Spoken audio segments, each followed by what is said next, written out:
नमस्कार दोस्तों, टेक सोनो YouTube channel में आपका स्वागत है। दोस्तों, वीडियो देखने से पहले आप हमारे चैनल को जरूर सब्सक्राइब कीजिए और बेल आइकन को दबाइए, क्योंकि हमारे माध्यम के द्वारा जो वीडियो है सबसे पहले आपके पास पहुंचेगा। दोस्तों, इस वीडियो में मैं बताना चाहता हूं बिहार के पॉलिटिक्स के रिगार्डिंग। दोस्तों, बिहार का जो गवर्नमेंट जो चल रहा था, आरजेडी वर्सेस जो था वे जेडीयू, दोनों का महागठबंधन सरकार था। तो कुछ परिस्थितियों के चलते वे दोनों का सरकार कोलैप्स हो गया,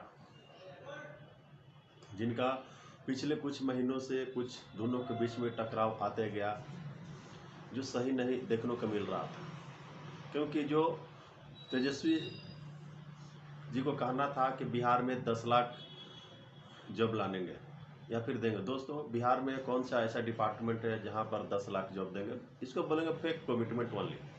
क्योंकि या फिर बिहार के बाहर कोई भी स्टेट, अगर इंडिया में जितने भी स्टेट है, अगर उनको कोई भी चुनाव मुद्दा अगर बोला जाए कि हम इस राज्य को 10 से 20 लाख जॉब देंगे, कौन सा ऐसा डिपार्टमेंट आपके पास है जो आप उसमें 10 से 20 लाख जॉब देंगे? थोड़ा बताइए।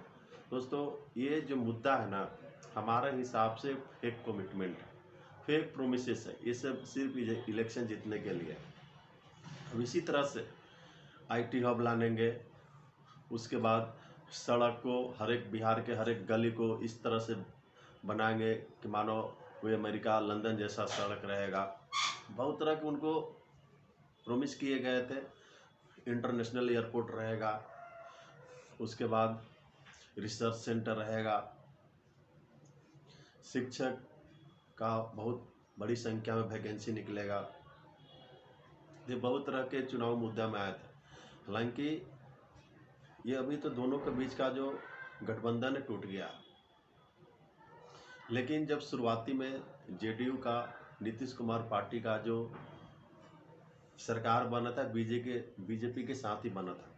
क्योंकि ऐसा माना जाता था कि बीजेपी अगर अकेले इलेक्शन जीते तो शायद वे जीत जाते, अकेले ही चुनाव। लेकिन उसका बहुत शानदार प्रदर्शन, 75 से भी ज़्यादा सीट था, 78 था।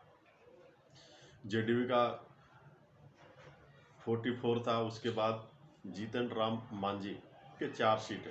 कुल मिलाकर जो अभी नीतीश कुमार जी जो महागठबंधन आरजेडी से जो अलग हुए हैं, वे सरकार बनाने का दावा पेश कर सकते हैं। ऑलरेडी रिजाइन दे चुके हैं राज्यपाल के समक्ष। तो दोनों पार्टी, बीजेपी, जेडीयू और जीतन राम मांझी के पार्टी के पास तीनों मिला दिया जाए तो ये उनका जो चाहिए 120 आंकड़ा वे हो जाएगा। तो दोस्तों, ये एक बहुत ही पॉलिटिक्स का डिसीजन वे कुछ सोच समझ के ही लिए होंगे नीतीश कुमार जी। और दूसरी बात दोस्तों, मैं बताना चाहता हूँ कि आज से लगभग 4 से 5 मंथ पहले सब ओपोजिशन, मतलब एनडीए का जो ओपोजिशन थे लीडर, वे बहुत ही एक इस तरह का स्टेटमेंट देते थे कि लगता है कि मानो उनका सरकार आ जाएगा। लेकिन चलिए उनके बारे में समझिए, क्योंकि वे 4 से 5 महीने का बात था। इस तरह से कॉन्फिडेंस से बोलते थे, क्योंकि जो पॉलिटिक्स कर रहे हैं कुछ ओपोजिशन पार्टी, वो बहुत ही हदें पार कर चुके हैं। उसको बोलते हैं करप्ट पॉलिटिक्स, तुष्टीकरण, जातिवाद, सबका मिश्रण। दोस्तों, सबसे पहले मैं बताना चाहता हूँ, आपका सरकार दिल्ली में है और पंजाब में। अब दोनों जगह देखिए, वे कांग्रेस को बोलते हैं कि हम यहाँ पर आपको सीट लोकसभा इलेक्शन में नहीं देंगे। उसके बाद ममता बनर्जी जो है से पश्चिम बंगाल के मुख्यमंत्री, वे बोलती है कि मैं कांग्रेस को अपकमिंग इलेक्शन में 0 से 2 सीट ही देंगे, मैं सीट शेयरिंग नहीं करूँगा, नो कॉम्प्रोमाइज़। उसके बाद जो बारी आती है, वे बारी अब उत्तर प्रदेश का जो पूर्व सीएम थे अखिलेश यादव, वे बोलते हैं कांग्रेस को मैं सिर्फ 11 लोकसभा सीट पर ही शेयर कर सकते हैं। तो दोस्तों, बिहार के बाद जो बिहार में जो पॉलिटिक्स में भूचाल आया हुआ है, एक इंडी अलायंस का टॉप लीडर जिसको बोलेंगे नीतीश कुमार, वे कुछ परिस्थितियों को देखते हुए अब बीजेपी के साथ सरकार बनाने को राजी हो गया। उसके बाद चलिए, हमारे दृष्टि से जो रिपोर्ट आ रहे हैं उसमें तो यही हुआ कि सभी जगह इंडी अलायंस को कुछ फायदा होने वाला नहीं है। सब जगह उनका जो अलायंस था वो टूटते हुए नजर आ रहा है। इसको जो बोलते थे हम लोग इंडी अलायंस, तो मैं बोलूँगा उसको ब्रोकन अलायंस। इसलिए बोलूँगा कि कोई भी उनको कोई भी राज्य से इस तरह का कोई भी स्टेटमेंट नहीं आ रहा जो भी लोकसभा सीट है उन पर फुल सहमति के साथ दिया जाए, कोई भी नहीं। तो दोस्तों, जो अभी मैटर चल रहा है एनडीए वर्सेस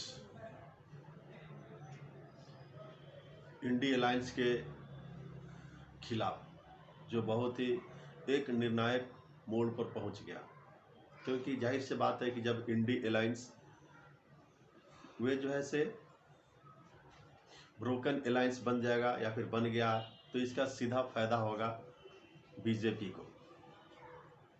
होना भी चाहिए, क्योंकि बीजेपी तीसरी बार जितना ही चाहिए, क्योंकि बहुत ही हर एक डिपार्टमेंट में वे जो है से काम की हुई है। जिसका सीधा सबसे पहला जो मैटर हमारे पास आता फिलहाल 2 से 4 दिन पहले हुए हैं, राम टेम्पल में प्राण प्रतिष्ठा का कार्यक्रम। तो दोस्तों, ये जो पार्टी है वे राष्ट्र हित के लिए काम करती है। तो दोस्तों, मैं आपसे यही पूछना चाहता हूँ, क्योंकि अभी के समय में जो पॉलिटिक्स हो रहे हैं बहुत ही एनडीए की ओर से बहुत ही शानदार पॉलिटिक्स है, हमारे देश को कहां से कहां तक पहुंचा दिए। ये सब बीजेपी के कारण ही नहीं हुआ, नरेंद्र मोदी पीएम के कारण ही हुआ। तो दोस्तों, आप कौन सी पार्टियां को सपोर्ट करते हो कमिंग इलेक्शन में 2024 में, आप भी कमेंट करके बताइए। क्योंकि ज़रूर ध्यान देना कि इंडी अलायंस अब ब्रोकन अलायंस हो गई है।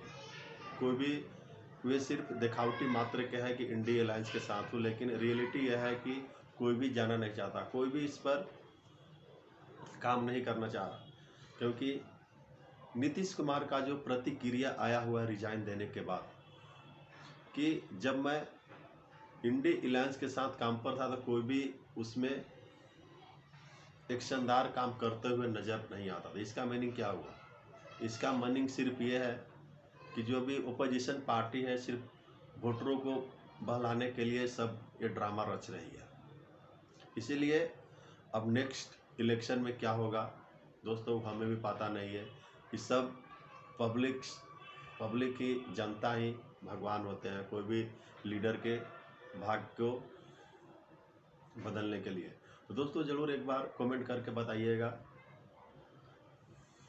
और दोस्तों, लास्ट में मैं ये बोलना चाहता हूँ कि आप इसी तरह के वीडियो के लिए आप हमारा टेक चैनल को सब्सक्राइब कीजिए यूट्यूब पर। धन्यवाद दोस्तों।